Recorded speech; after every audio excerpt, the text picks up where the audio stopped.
Welcome to First Sleep Aid, calm stories to help you unwind, learn, and fall asleep. From true crime to curious facts and thoughtful ideas, always softly spoken. Subscribe now and take a deep breath. You're in good hands. Welcome to the deep dive. Today we're taking a journey, a really reflective one, into the life and, well, the universe of ideas of someone truly remarkable. Absolutely. Our plan is to follow his path, from quite a quiet start right up to how he fundamentally shifted our view of reality. Yeah, and we've gathered quite a bit of material tracing that arc from like a small German town to the absolute forefront of science and really global influence. And the goal, I think, is to pull out the most inspiring bits, the educational insights from this incredible story. Exactly. To give you, our listener, a unique angle on genius, sure, but also perseverance and that relentless chase for knowledge. Okay, let's get into it. It's striking, isn't it, how ordinary beginnings can sometimes lead to just extraordinary outcomes. He was born in Ulm, Germany, 1879, into a middle-class Jewish family. His parents, Hermann and Pauline, seem to have been very devoted. But there were early signs, weren't there, that he wasn't quite like other kids? Well, yeah. The fact he started speaking relatively late and seemed quite introspective, it suggests a mind maybe more tuned inwards early on. I always come back to that story, the one about the compass when he was 5. Oh, right. That's a fantastic moment. It really is. His father gives him this simple compass, and it just captivates him. This invisible force moving the needle. That sense of wonder about unseen forces, you can see how that would stick with someone. Definitely. It's like a spark, isn't it? You wonder how that early fascination connects to his later, scientific rigor, that questioning of what's behind the surface. That's a really good point. And it contrasts so sharply with his struggles in formal school in Munich. Oh, yeah, the rigid teaching, the rote learning. He hated it. Hated it.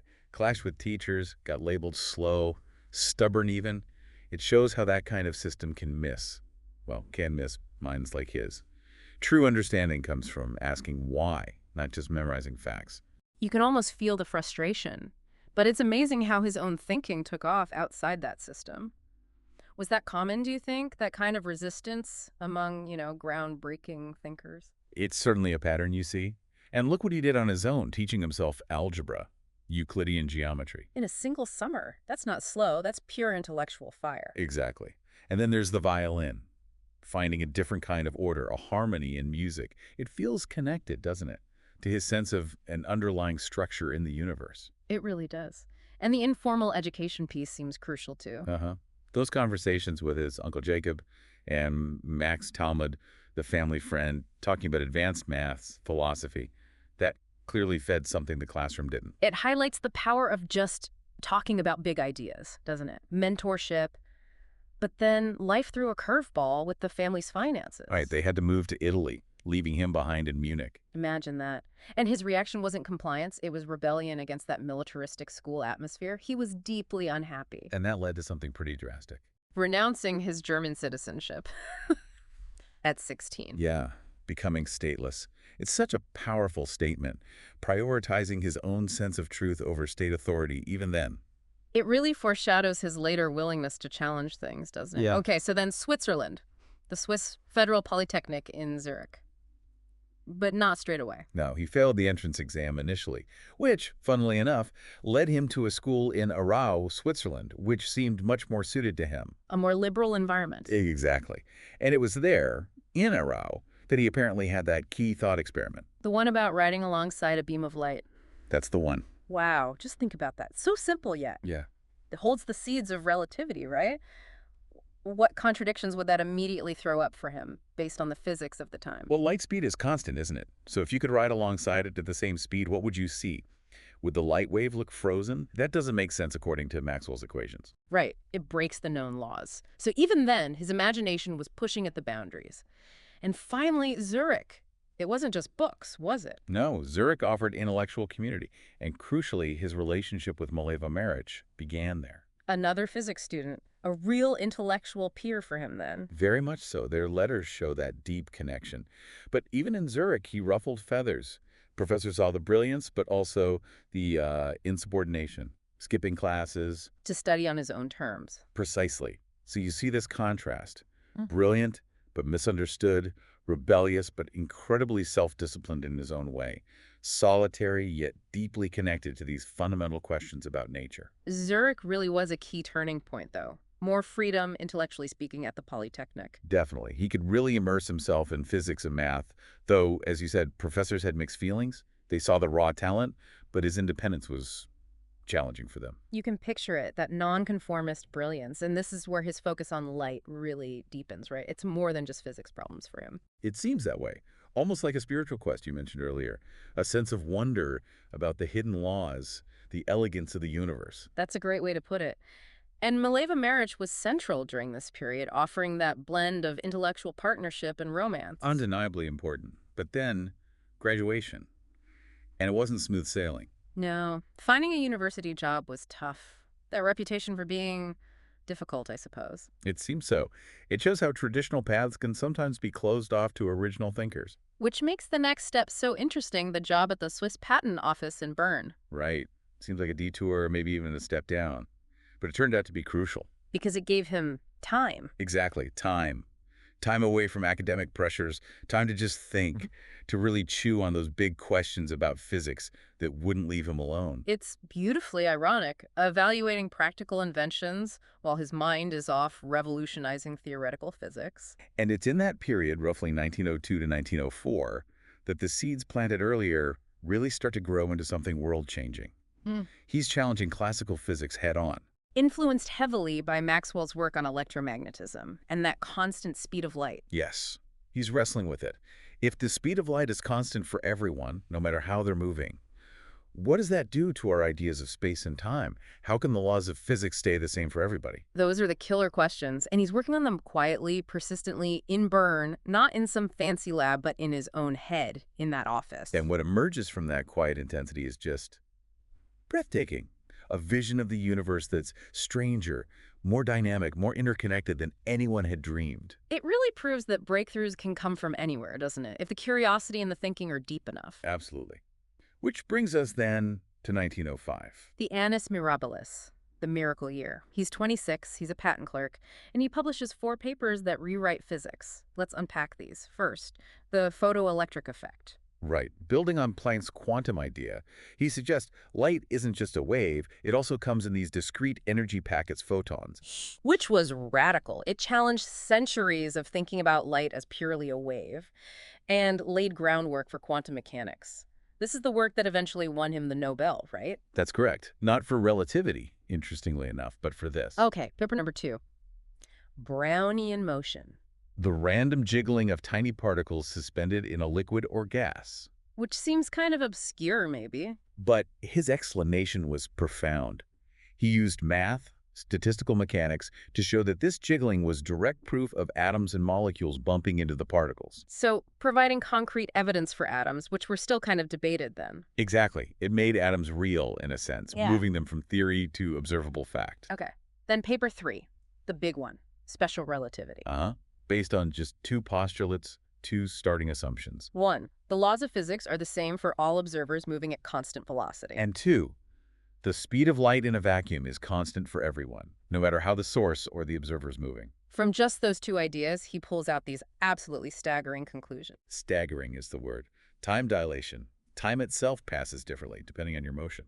Length contraction objects actually get shorter in the direction they're moving from the perspective of a stationary observer. And the relativity of simultaneity, whether 2 things happen at the same time, depends on who's looking. It just shatters the old view of absolute space and absolute time being separate, fixed things. They're interwoven, dynamic, space-time. What was the reaction like initially? It must have been hard to get your head around. It was. It took time for the community to fully absorb it. It was such a radical departure. And then, almost as a footnote to special relativity, the 4th paper, Introducing E Mathematics.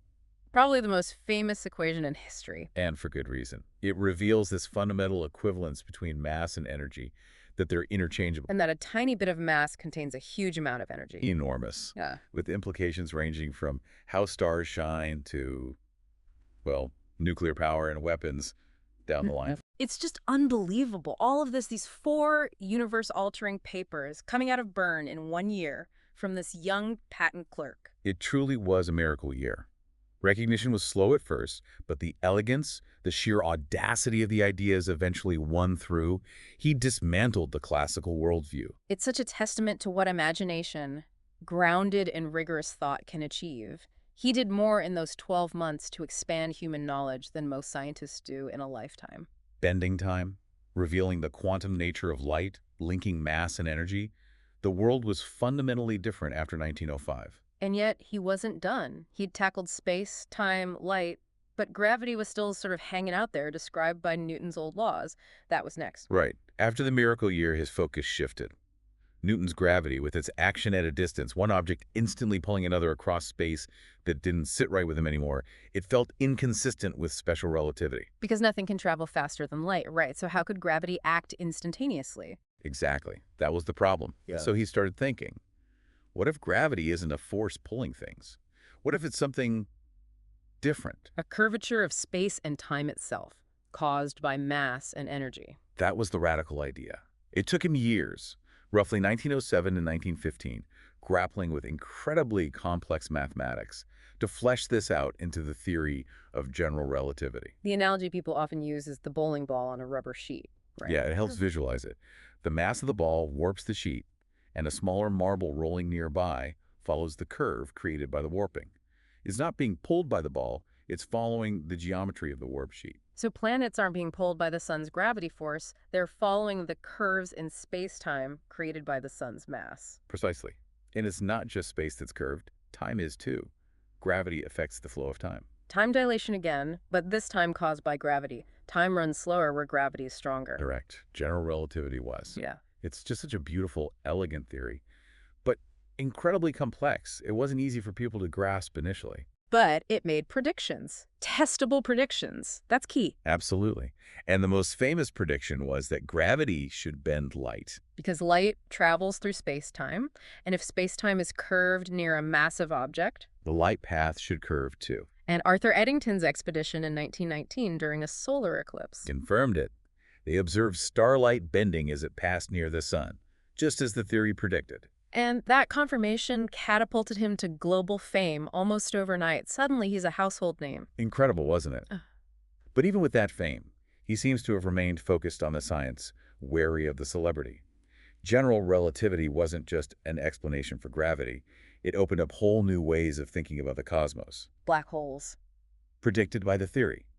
Regions where space-time is so warped, nothing, not even light, can escape. Gravitational waves. Ripples in space-time itself, caused by massive accelerating objects, also predicted then, though only detected directly much later. And the idea of an expanding universe. General relativity provided the framework for understanding cosmology in the grandest scales. Space and time weren't just a stage, they were active players in the cosmic drama. It's a complete paradigm shift from a static universe to this dynamic, evolving, warped reality. That compass wonder had led him all the way to reshaping our understanding of the entire universe. An incredible intellectual journey. And that newfound fame, that global platform, Yeah. it wasn't just used for science.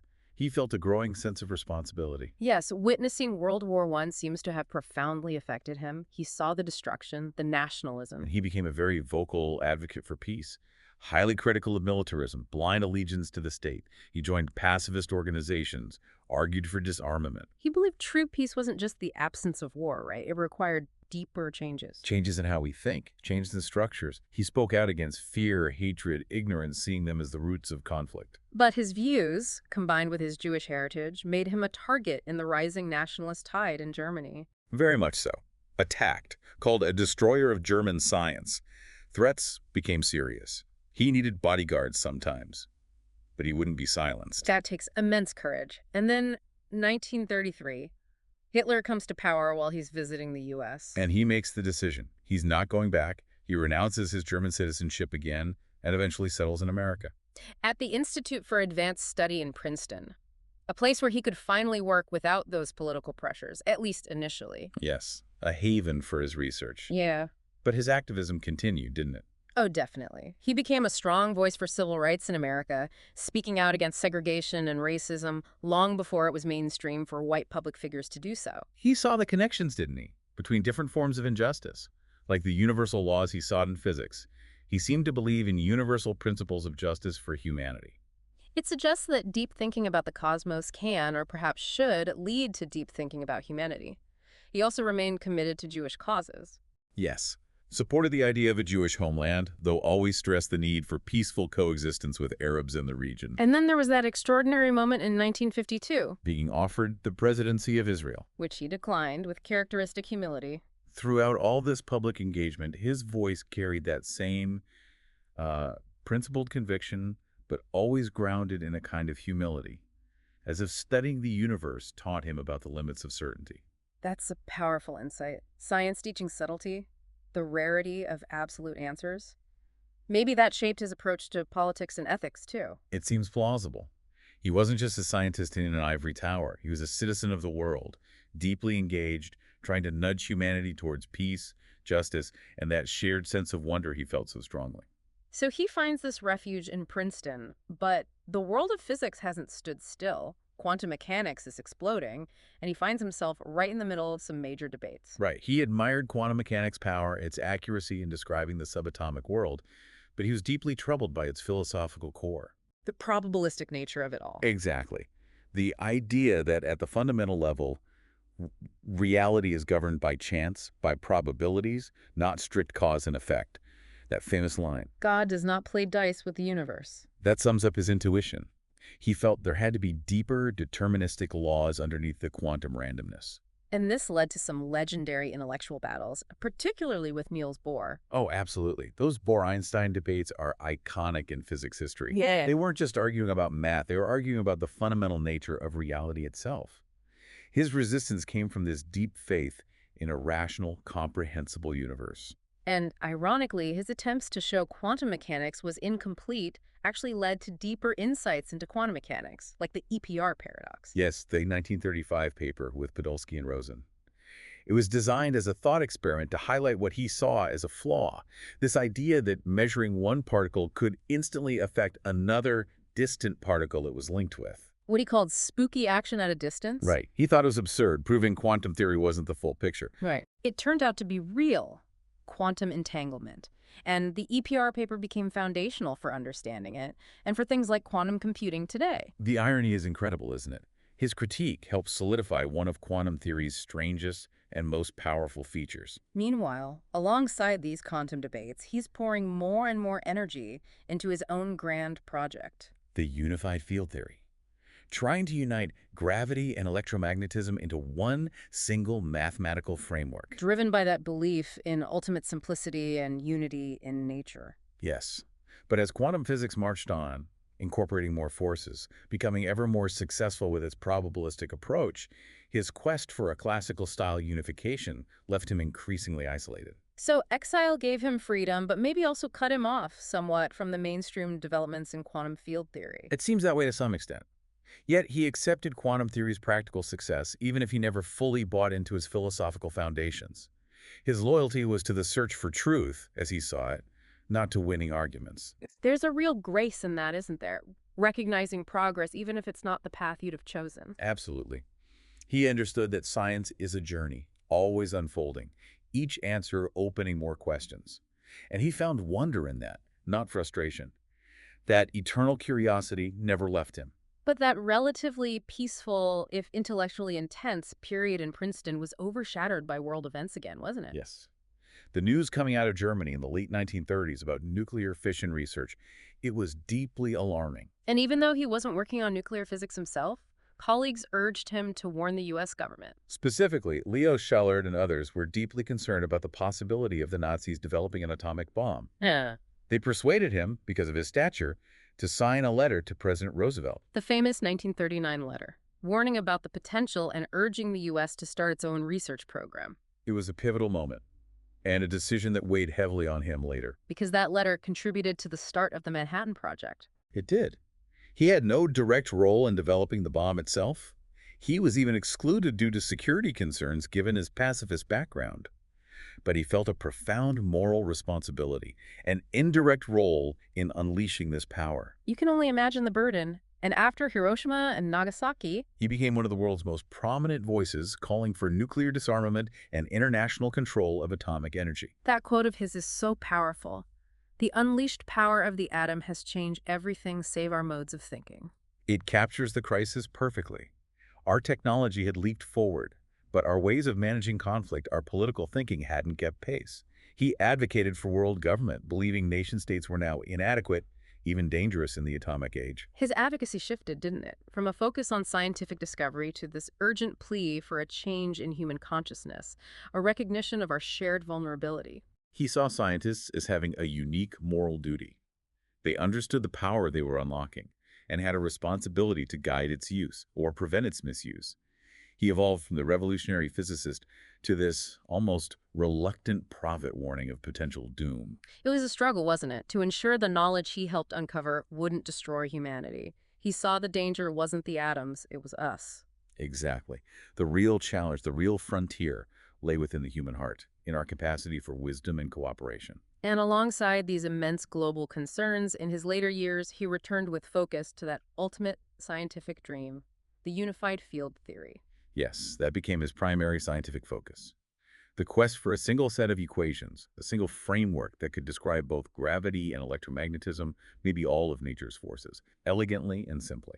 He had general relativity for gravity's space-time curvature. Maxwell's equations unified electricity and magnetism. Could they be two aspects of something deeper? That was the conviction.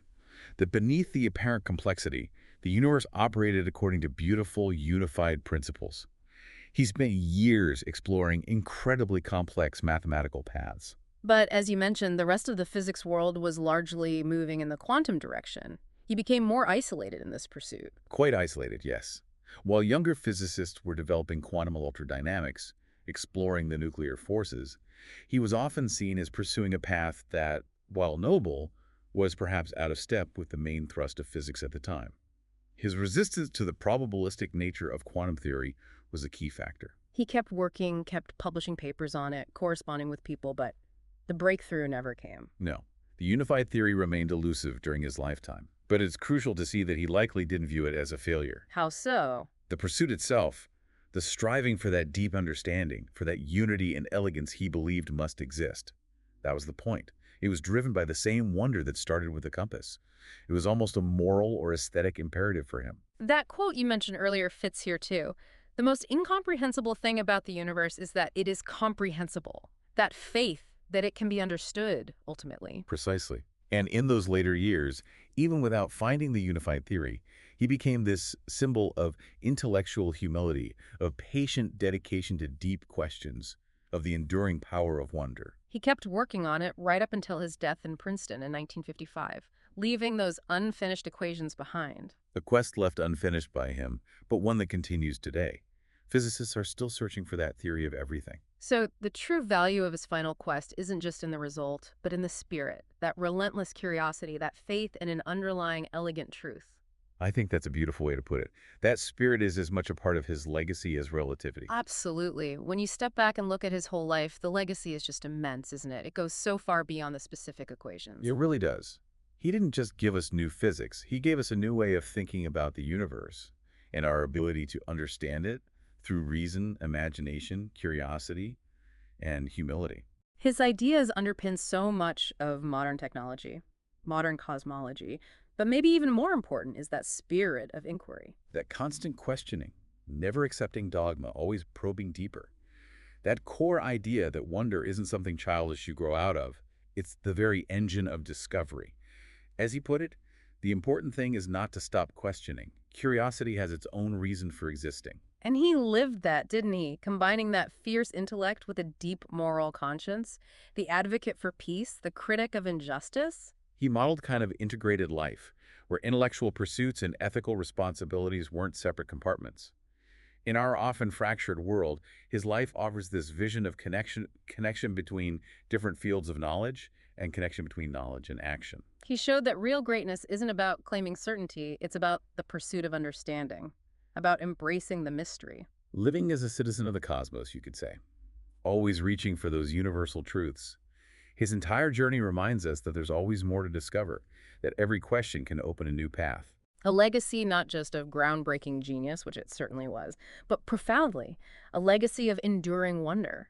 And that story, that sense of wonder, is still unfolding. Beautifully said. So, as we wrap up this deep dive, maybe something for you to reflect on.